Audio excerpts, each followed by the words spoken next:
Hey guys, what's going on? Adam Snyder here with Homemade Entrepreneur. So today I just want to talk to you guys about eBay, and I've been getting more and more into eBay lately.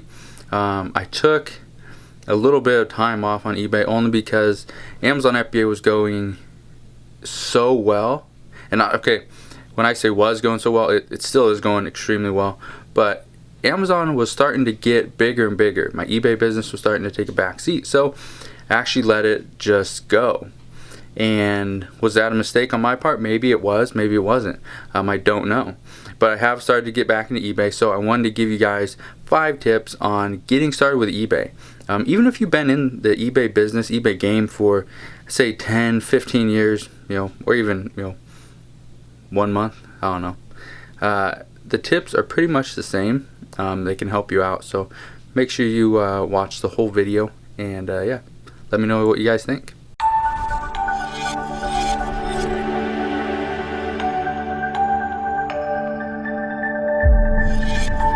Alright, so the first tip when selling on eBay is to sell stuff that you know. This is something that I learned the hard way because I knew so many people that were selling antiques, selling, glassware, selling, knife sets, and it's like I didn't know any of that stuff. So in the very beginning, I was selling like clothing, electronics, games, stuff like that, and I thought I'm gonna get into like glassware and antiques, and I lost a lot of money. And on top of that, I didn't know how to package it. Another big mistake. So first thing you should do is sell stuff that you know. Okay. Second thing is to understand packaging. Understand you do have to spend money on packaging. You're not gonna find all the free boxes, free all that stuff. You need to use bubble wrap. You need to make sure your investment that you're sending off is going to be protected while it's on its way to the buyer. So second thing is to understand packaging. This is something that I knew early on. Packaging was very important.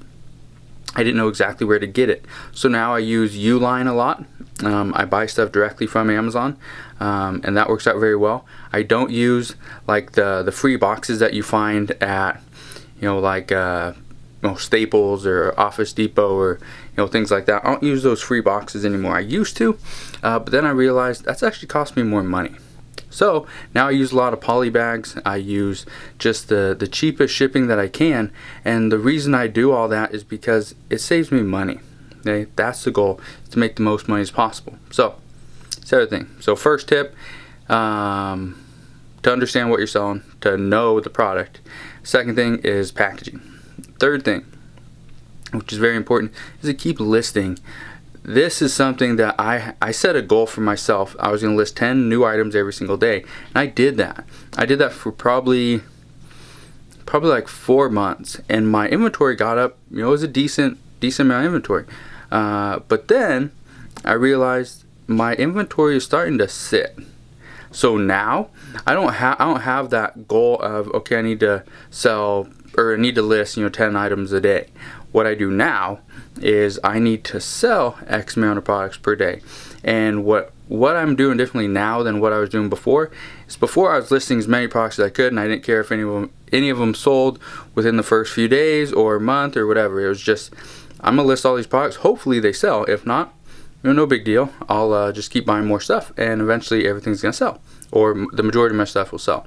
So what I'm actually doing now is I only buy stuff that I know is going to move. The profits are a little bit smaller. I don't have as big of an ROI, but I'm moving my products faster.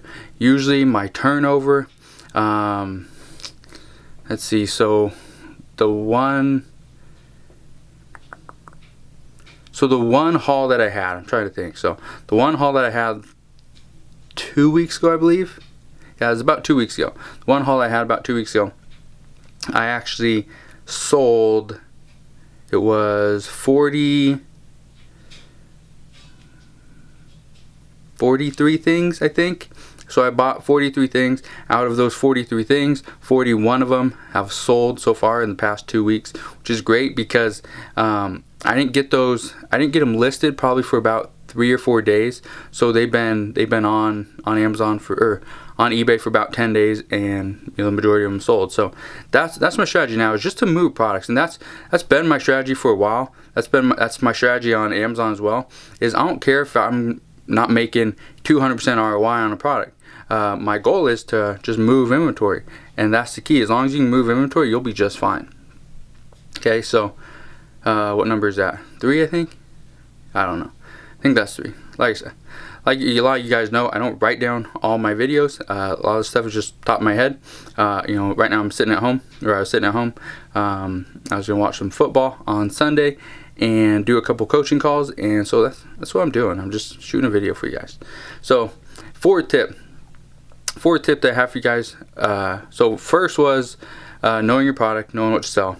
The second thing was understand packaging and how you can save money. Third thing was just listing. List as many things as you can and list stuff that you know is going to sell. Fourth thing, don't be afraid to take a risk. This is something that I know a lot of people are scared that risk is a bad thing, and it's not. Bigger risk, bigger rewards. Sometimes that's true, sometimes it's not. With eBay, don't take huge risks, but take an educated risk. That's the key. If you can keep taking educated risks, you will be very successful. And with that said, I wasn't big into video games. I was not big into video games. Probably until about maybe a year ago, I started getting into more and more video games. So I play video games all the time with my kids, even with friends, and I love it. But I wasn't big on selling them. And so I got more and more into that, and it was a big risk because the very beginning, I bought a lot of, I think it was close to like 600 games and accessories. It was just a mix of stuff. And so the games were for Wii, were for Xbox 360, PS3, PlayStation 2, GameCube, Game Boy. I think there was a couple things for like Sega and Dreamcast, and then I had a bunch of accessories for pretty much all those things. And they were mostly like remotes. There was a couple consoles, and so it was a big risk. So over 600 pieces, and I spent $1,800. So I spent $3 on every single, or average $3 per item, and that was a risk because at that time I've never bought $1,800 worth of video game stuff. So it was a little bit of risk, but I took the risk and it paid off. It paid off big time on Amazon. I don't know exactly what it was, but I know just one of the games sold for like $80 some.